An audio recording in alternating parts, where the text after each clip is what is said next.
السلام علیکم اور نیوز کے ساتھ میں ہوں صبا کامران۔ خبر شامل کرتے ہیں ڈسکا سے، جہاں توصیف مارکیٹ میں عمرہ اسکیم کی قرآن اندازی ہوئی، جس میں 12 افراد کی پرچی نکالی گئی جو عمرے کی سعادت حاصل کریں گے۔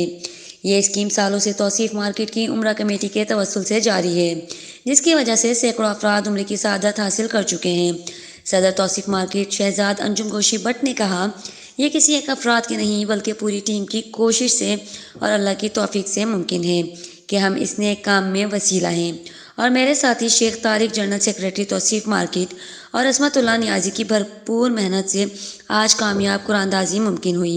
تمام ممبران نے اس کامیابی پر کمیٹی کے تمام ممبران کو مبارکباد اور خراج تحسین پیش کیا۔ رپورٹ کر رہے ہیں ادیم احمد آن نیوز ڈسکا۔ لائک کریں، کمنٹ کریں، شیئر کریں اور بیل آئیکن کو پریس کرنا مت بھولیں۔ دیکھتے رہیے آن نیوز۔